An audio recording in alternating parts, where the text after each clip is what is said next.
sesuatu yang dahsyat banget ya, pemirsa sekalian ya. Karena saya pribadi percaya akan fungsi gereja lokal. Tuhan Yesus berkata bahwa pintu alam maut itu tidak akan pernah bisa mengalahkannya, pemirsa sekalian. Nah, oleh karena itu mari kita belajar daripada firman Tuhan. Apa yang firman Tuhan katakan tentang leadership. Kita buka bersama-sama daripada Lukas 22. Kita lihat daripada ayat 23 sampai dengan ayat yang ke-26. Lukas 22 ayat 23-26 firman Tuhan berkata, lalu mulailah mereka mempersoalkan siapa di antara mereka yang akan berbuat demikian. Terjadilah juga pertengkaran di antara murid-murid Yesus, siapakah yang dapat dianggap terbesar di antara mereka.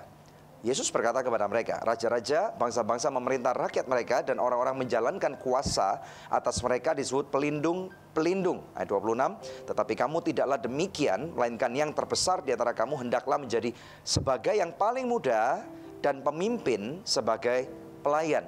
Nah, pengajaran Tuhan Yesus ini kontradiksi dengan pemikiran banyak orang tentang arti sebuah kepemimpinan. Tuhan Yesus memberikan hidupnya sebagai suatu contoh yang mutlak.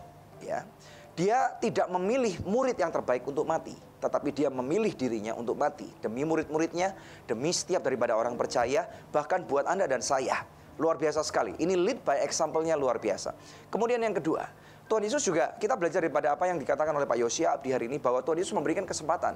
Pemirsa sekalian ingat bahwa Tuhan Yesus memberikan kesempatan banyak sekali kepada murid-muridnya untuk pergi berdua dan berdua, untuk pergi keliling kampung-kampung, kota-kota, lembah-lembah, gunung-gunung gitu ya, untuk melakukan suatu KKR sendiri, tumpang tangan kepada orang sakit. Nah, di sana saya percaya mereka juga punya banyak kesalahan.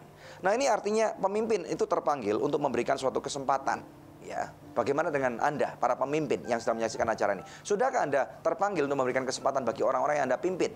Kadang-kadang ada orang yang berkata gini, saya nggak akan bisa naik ke atas sebelum pemimpin itu disingkirkan oleh Tuhan. Ini kata-kata yang sedikit menyakitkan buat orang yang mendengarnya, tetapi ini suatu kebenaran, pemirsa sekalian ya.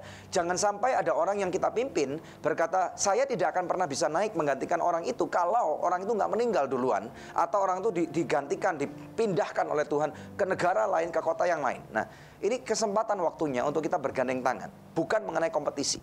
Nah, kemudian saya percaya juga seorang pemimpin memang dipanggil untuk memberikan suatu instruksi. Ya, pemimpin itu harus mengerti strategi, pemirsa sekalian. Kita sebagai pemimpin menangkap apa yang menjadi kehendak Tuhan. Seperti tadi Pak Yosia menangkap, dia pergi, Tuhan kirim dia pergi ke sebuah negara yang lain, ke kota Manila, belajar dari sana, menangkap, terinspirasi, dan kemudian lakukan. Nah, Anda bisa aja datang ke banyak sekali seminar atau banyak sekali pengajaran, tetapi Anda merasa bahwa Anda tidak perlu melakukan apa-apa.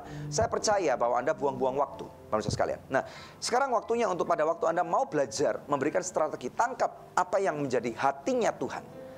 Firman Tuhan berbicara tentang musim, ya. Kita nggak bisa berbicara tentang warna pelayanan kita atau kehidupan kita 20 tahun nggak mau berubah, maka kita nggak akan relevan. Pemimpin yang memberikan instruksi adalah pemimpin yang harus mau belajar relevan, belajar tentang strategi. Selanjutnya, saya percaya secara pribadi, Tuhan Yesus berkata bahwa kalau kamu mau dianggap terbesar, kamu harus mau melayani. Nah, ada satu role model daripada Tuhan Yesus yang disebut yaitu servant leadership. Tahukah pemirsa sekalian bahwa banyak perusahaan-perusahaan besar, multinasional, bahkan ini sekarang lagi berusaha menerapkan sistem servant leadership, memimpin dengan gaya kepelayanan. Dan ini belajar dari mana? Bukan dari dunia, bukan dari pembicara-pembicara hebat, tetapi langsung dari source-nya, yaitu daripada Tuhan Yesus. Seorang pemimpin yang memimpin dengan model kepelayanan, model hamba, ini ternyata perusahaan-perusahaan ini mulai menemui bahwa akan ada satu loyalitas yang lebih tinggi, bukan saja daripada customer-nya, tapi daripada orang-orangnya. Turnover-nya lebih rendah, sehingga pada waktu pemimpin yang dikaderisasi, untuk menghadirkan pemimpin ini perlu waktu, perlu biaya, perlu pengorbanan, dan ini mahal sekali, pemirsa sekalian. Nah, pada waktu ternyata perusahaan-perusahaan menggunakan metode serving by leadership ini, ternyata rate kepindahan para pemimpin yang sudah hebat-hebat ini lebih rendah. Loyalitas lebih naik, lebih tinggi, sehingga kemungkinan hasil daripada kinerja perusahaan ataupun organisasi ataupun pelayanan akan lebih tinggi sebanding. Dan ternyata tingkat loyalitas daripada customer atau dalam hal ini jemaat ini juga akan ikut naik berbanding searah, linear, pemirsa sekalian. Nah, belajar dari sini, mari kita belajar bahwa pemimpin memegang satu hal yang sangat krusial. Bukan berapa besar organisasi Anda hari ini, Bukan mengenai berapa hebat diri Anda, tetapi berapa besar kuasa yang Tuhan percayakan dalam diri Anda. Dan termanifest di dalam apa yang Anda lakukan. Saya berdoa biarlah acara ini akan memberi suatu inspirasi dan sudah berbicara kepada Anda secara pribadi. 1 jam dengan orang yang dapat membangun kehidupan kita, ini akan berdampak banyak buat kehidupan kita semua. Apakah Anda tertantang untuk berubah? Kalau Anda mau berubah, maukah Anda berdoa bersama dengan saya? Mari kita berdoa. Bapa, di dalam nama Tuhan Yesus Kristus, hari ini aku mau berdoa untuk setiap pemimpin yang menyaksikan Good News Program. Pada waktu mereka merasa kesepian, mereka merasa tidak bisa bertumbuh, mereka merasa stagnasi, mereka merasa jenuh, atau mereka merasa bahwa mereka ada di ujung tanduk kehancuran.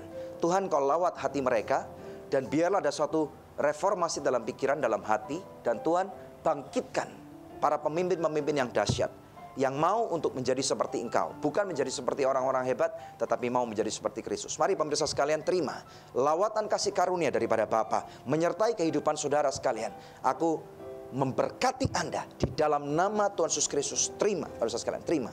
Terima kasih karunia Tuhan yang tanpa batas memberkati organisasi saudara, perusahaan saudara bahkan, dan gereja saudara. Tuhan punya rencana yang besar. Jangan takut, musuh tidak akan sanggup mengalahkan saudara, karena Tuhan Yesus sudah berjanji, pintu alam maut tidak akan pernah mengalahkan gereja Tuhan. Terima gereja Tuhan di dalam nama Tuhan Yesus Kristus. Aku melepaskan kasih karunia yang sangat luar biasa.